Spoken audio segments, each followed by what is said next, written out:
자, 그러면 이 제도 시행을 맡고 있는 보건복지부의 박금렬 맞춤형 복지급여 추진단장에게 자세한 내용을 좀 물어보도록 하겠습니다. 안녕하십니까?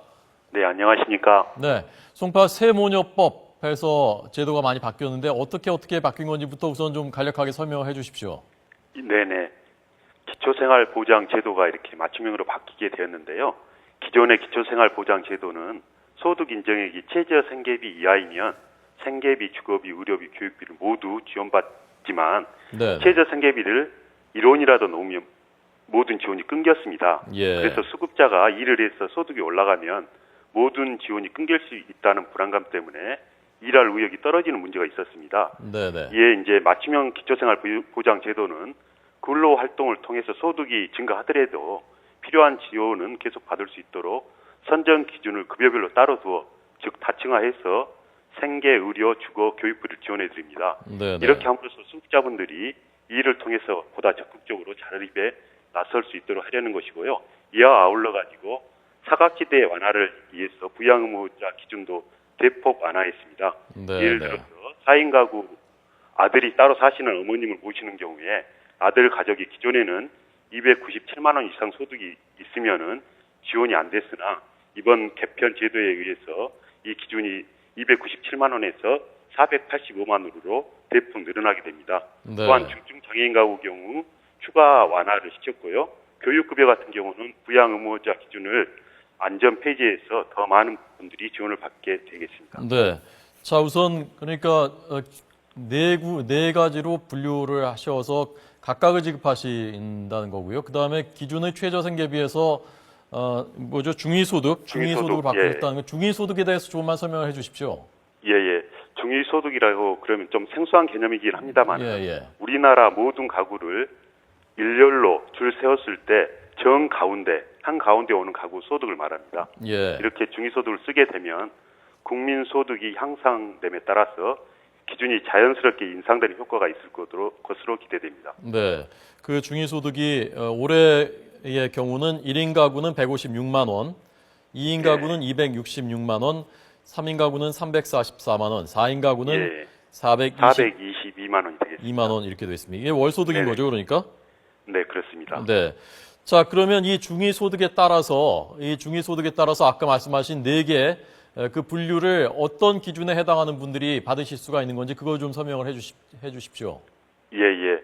기존에는 이제 최저 생계비로 단일하게 적용했었는데요. 네. 중위소득 422만 원을 기준으로 하면 생계급여는 그 기준 소득의 28% 수준인 118만 원 이하가 그 기준이 됩니다. 그래서 118만 원 이하의 경우에는 생계, 의료, 주거, 교육을 모두 받게 되고요. 예, 그러니까 아까 말씀하신 그 중위소득이 4인 가구가 422만 원이었으니까 422만 원을 28%. 계산해서 28%가 118만 원이고 그거에 그 미치지 이하의 못하는 생계급여를 소득이면 주시는 거죠? 예, 4개 급여를 다 받게 되고 네네. 40%가 의료급여 기준인데요.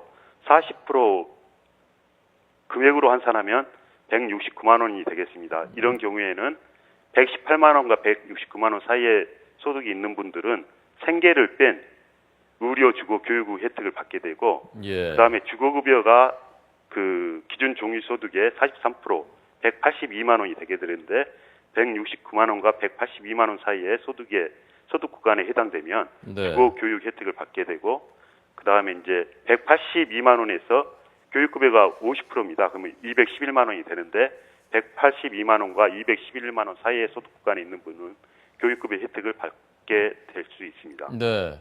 그러니까 우리 집이 4인 가구인데 다시 한번 좀 보여주세요. 211만 원이 미치지 못한다. 월 소득이. 예. 그러면 예. 교육급여는 받는 거군요. 네, 그렇습니다. 어느 정도 받습니까? 교육급여를요?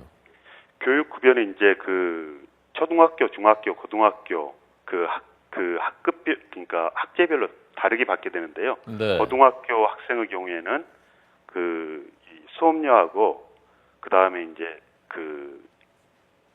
이 입학금 이런 어떤 그 혜택을 받게 되고요. 예. 중학교 학생의 경우에는 제가 이제 자세히 지금 이제 학용품비라든지 뭐 이런 혜택을 받게 되겠습니다. 예. 자, 국장님. 예. 그러면요. 구체적으로 좀 사례를 지금까지는 그 사각지대에 있어서 못 받으셨던 분들이 있는데 이렇게 예. 오늘부터 이렇게 되면서 받으시는 그 사례를 좀 몇 가지 좀 그 사례를 들어주실 수 있습니까? 예, 한 두 가지 정도 이렇게 말씀을 올리겠습니다. 네네. 첫 번째는 이제 홀로 사시는 홀로 중소도시에 사시는 할머니가 계신데 부양 의무자가 그러니까 3인 가구의 아들이 있다고 이렇게 생각했을 때요. 네. 이 할머니가 331만 원을 초과하여 기초생활수급자가 되지 못하고 기초연금 20만 원으로 생활했다 이렇게 했을 때, 네. 그러니까 3인 가구 아들의 소득이 331만 원이고, 그다음에 혼자 사시는 할머니의 경우는 소득이 없다고 이렇게 가정했을 때, 예. 그 개편 급여를 받을 수 있는지 그 부분인데요. 그 개편 전에는 그 기존의 어떤 그 부양 의무자 기준이 그 부양 의무 가구의 최저 생계비의 130%, 이 3인 가구이기 때문에 176만 원이 되겠습니다. 이것을 초과한 331만 원이었기 때문에 이 할머니 되시는 분이 그 지원을 못 받았습니다. 기초생활급여 지원을 못 받았는데요. 이게 부양의무자 기준이 중위소득 기준으로 이제 바뀌었습니다. 그래서 그 3인 가구의 중위소득이 344만 원이 되겠습니다. 이렇게 완화됐기 때문에 이 아들의 소득이 334만 원이어서 기존에는 못 받았지만 344만 원으로 완화됐기 때문에 이 할머니는 생계급여와 주거급여, 무료급여를 받을 수 있게 되겠습니다. 예. 32만 원을 그러니까 못 받으시던 걸 받으시게 되는 거군요. 저분이. 예. 지금까지 또한 사례, 제가 듣기로 기초생활보장제도의 수급 대상자가 131만 명이었는데 앞으로는 점점 늘어나면은 76만 명이 더 받을 수 있을 것으로 예상하신다고요. 예, 그렇습니다. 네, 그 중에 아직 지금 심사가 진행 중인 분이 대부분이고 지금까지 신청하신 분은 42만 명이고요. 네, 그렇습니다. 예. 네. 자, 또 사례 하나 더 아까 준비하신 거 있다고 하셨죠? 예. 네. 그 한 사례를 더 이렇게 설명을 드리자면 네. 자녀를 키우고 있는 4인 가구의 김모 씨를 이렇게 가정을 하겠습니다. 김 씨 가정의 월소득을 200만 원으로 이제 가정하면 이 경우에 기존의 어떤 그 사례에서 그 급여를 받을 수 있었는지, 그리고 새로운 어떤 개편 제도에서는 어떤 급여를 받을 수 있는지 한번 생각을 해보겠습니다. 네. 기존에는 최저 생계비 기준으로 최저 생계비를 초과하면 급여를 못 받게 되고, 그 일원이라도 그 밑에 있으면은 그 4대 급여를, 4가지 급여를 모두 받게 되는데요. 이분이 200만 원의 소득이 있었기 때문에 4인 가구의 최저 생계비가 167만 원이 되겠습니다.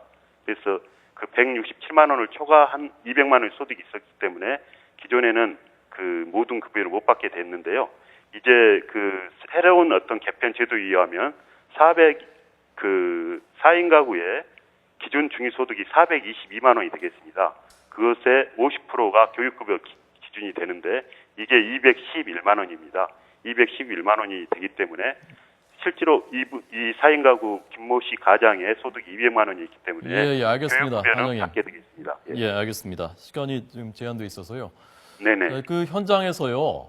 네. 지금 아직 그 11,000명밖에 아직 대상이 안 된 것이 추가가 안 된 것이 예. 대부분 이걸 받으셔야 되는 분들이 하루 버셔서 그날 사셔야 되는 분들도 많고 그리고 어르신들이 많은데 서류가 너무 많고 복잡하고 절차도 복잡하고 그래서 못하는 분들이 많은 게 아니냐라는 목소리들이 많던데요. 개선할 수 있는 여지가 없습니까? 예. 실제로 이제 그 읍면동 주민센터를 방문해가지고 하시면 되기 때문에 실제로 어떤 절차가 복잡하지는 않습니다.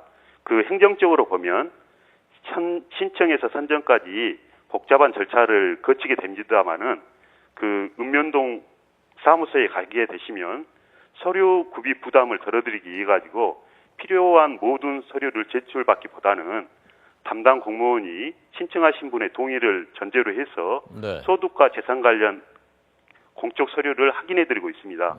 다만 이제 임대차 계약 서류라든지 그 금융정보 제공 동의서 등은 필수적인 어떤 서류로서 신청자가 준비해야 되는데요. 이것은 복지재정 누수가 없도록 엄격한 조사를 진행하도록 하는 제도 특성상 불가피한 것이라고 이해를 해주시면 되겠습니다. 예, 물론 그렇겠죠. 그냥 심사를 대충 할 수는 없을 테니까요. 네, 그렇지만 그렇습니다. 그래도 혹시 현장을 좀 많이 다녀보시고요. 혹시 좀 개선할 예. 수 있는 여지가 없는지 한번 좀 살펴주셨으면 좋겠습니다. 네, 그렇게 하겠습니다. 예, 새 모녀도 만약에 이 법이 개정 이렇게 됐다면은 심사를 다시 받아서 지원받을 수 있는 여지가 있다는 그 설명을 저희가 앞서 들었습니다.